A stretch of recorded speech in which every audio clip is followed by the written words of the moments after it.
છે અને 32 ફોર્મ્યુલાથી ખાવાનું સ્ટાર્ટ કરીશ, ફૂલ પેટ ખાઈશ. હવે જોઈએ કાલથી નવો વળાંક લાવી છે આપણી વેટ લોસ જર્નીમાં. શ્રી કૃષ્ણ મિત્રો, આજે કાંઈ પણ આડાવડી વાત કર્યા વિના અમારી દિનચર્યા બતાવવાનું સ્ટાર્ટ કરું એ પહેલાં કહી દઉં કે આજે મેં થોડુંક ચીટિંગ કરી છે.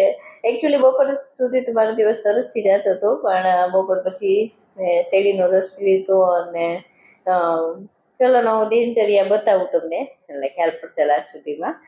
તો જોઈએ આજનો દિવસ કેવો ગયો મારો. બરોબર, સવારે 6 વાગે ઉઠી આજે તો મારે ઉઠવું તો 5 વાગે, પણ 5 વાગ્યા તો ઉઠાણું નહીં. હોવા દવા પી છું એટલે ઘેન બહુ ચડે એવું લાગે છે. 6 ને 10 નીચે આવી અને મેં જીરાવાળું પાણી ઉકાળવા મૂકી દીધું. જીરાવાળું પાણી 2 ગ્લાસ પીવું હોય એટલે 2 ગ્લાસ ભરી અને આવી રીતે ઉકાળવા મૂકી દીધું. ગરમ કરીને ઢાંકીને આવતી રહી બારે ફરિયામાં હાલવા. મેં કીધું કે અત્યારે પીવું નથી, પીવાની ઈચ્છા નથી આવતી તરતથી, તો હાલીને પછી પીસ કરીને ત્યાં સુધીમાં હેતું ગરમી થઈ જાય એમ. ને 7માં 10 ઓછી હતી ત્યારે હું અંદર આવી અને મમ્મી દીવાબત્તી કરી લીધા હતા. એ સોફા ઉપર ગરમી બહુ હતી એટલે ભાડે કરવા બેસી ગયા હતા અને હું આવી મારું જીરા પાણી, તો એ ગરમ હતું. ગરમી કેવી છે, પાણી નથી ઠરતું બાપરે. ને એ પાણીને પછી જો આવી રીતે ઠાયરું મેં ગ્લાસમાં, ટોપિયામાંથી ગ્લાસમાં કરીને અને પછી ગ્લાસ 2 ગ્લાસ ભરી ને ગટગટાવીને પી ગઈ. બેસીને પીધું હતું મેં જીરા પાણી. અને મેથી મેં પલાળી હતી, એક ચાવીને ખાઈ ગઈ હતી પેલા, એ બતાવતા ભૂલી ગઈ વિડીયોમાં. ને 2 ચમચ નાખ્યા સત્તુના પાવડરના, મિક્સ સત્તુ પાવડર, ને અડધો ગ્લાસ જેટલું દૂધ.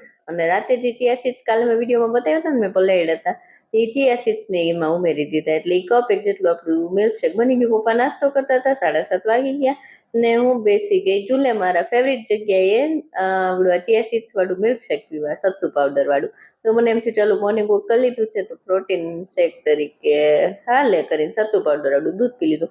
ને પછી હું ફટાફટી વર્ગી ગઈ મારું રસોડાનું કામ કરવા. બધું લૂછી નાખ્યું ફટફટ બધું શેમ્પુ વાળા પાણીથી, ને જેમ એક સ્પ્રેમાં કરું છું એમ જ. અને પછી આવી ગયા ઘઉં સાફ કરવા. હું ને મમ્મી, અમે વરસદીના ભેગા ઘઉં ન લઈએ અહીંયા ઓડિશામાં.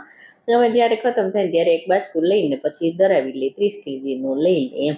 તો જો હવે આ ફરિયામાં ઘઉંને તપવા હાટવું રાખી દીધા સાફ કરીને. જો આ ઘઉં અમે ખાઈ સરબતી ગેહું આજ તકના.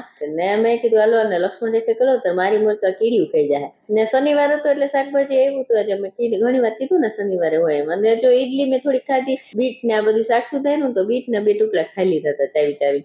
ને બસુરની દાળી બફાઈ ગઈ હતી, 11 વાગી ગયા એટલે આપણે ચૂલા બેસી ગયા. બપોરે 2 વાગે મેં જમવામાં આજે સોયાવડીનું શાક, રોટલી અને બીટ ને દાળ ને છાશ, પછી જ લીધું હતું. અને જો આ શેરડીનો રસ મારા સસરા લઈ આવ્યા હતા બપોર જમવા આવ્યા ને ત્યારે, તો હું ઉપર મસ્ત એસીનો પંખો કરીને રૂમમાં આવીને ટાઢકમાં ટાઢો રસ કરી પીને ટેહડો કરી લીધો મેં આજે. ટેહડો જો પછી શેરડીનો રસ પીને જો ગોટાઈ ગઈ હતી. મને એમ થયું કે હું સુઈ જાઉં ઘડી પર, નીંદર થાય છે, દવા પીધી હોય નથી તો ઉઠીને પછી એક્સરસાઇઝ કરીશ.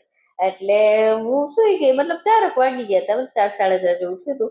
એટલે મને એમથી જોલું મારી લઉં તો 5 સાડા 5 ઉઠીને એક્સરસાઇઝ કરી.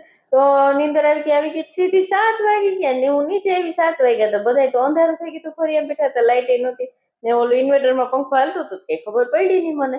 ને અરે મેં કીધું એક તો ભારે થઈ, તો હવે એક્સરસાઇઝનો ટાઈમ તો ચૂકાઈ ગયો. ને પછી મેં કીધું કે હાલો ને હવે આ અઠવાડિયું તો લગડ ઝગડ થાય. બીજા અઠવાડિયાથી વ્યવસ્થિત હું બધું ડિસિપ્લિનમાં કરીશ, કારણ કે વખતે તો હું આ દવાને કારણે મને થોડુંક નીંદરનું તો એવું લાગે છે કે વધારે નીંદર આવે છે એવું. ને ઠીક છે, બીજું શું થાય. અને પછી રાતે જો હું બતાવું શું ખાધું મેં. 9 વાગવા આવ્યા એટલે રાત્રે મેં પુડલું અને દહીં ખાધું અને પછી આ દવા લઈ લીધી હતી. હવે કાલનો દિવસની દવા છે, પછી તો પૂરી. અને કાલ પરસો તો મહિનો ચાલુ થાય છે એટલે હું સુપર એક્સાઇટેડ છું. આજે છે 16મી મે 2026, ગ્રીન ક્રોસ માર્કનું નિશાન. કારણ કે આજે મેં સોચ્યું હતું ને એ મુજબનો દિવસ ના ગયો.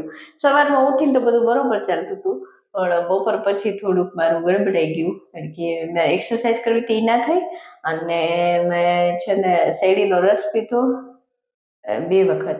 મતલબ બપોરે પી લીધો તો એ જે બતાવ્યું. અને હવે હું વિડીયો બનાવીને પીશ, કારણ કે કાલથી પરસોત્તમ મહિનો ચાલુ થાય છે.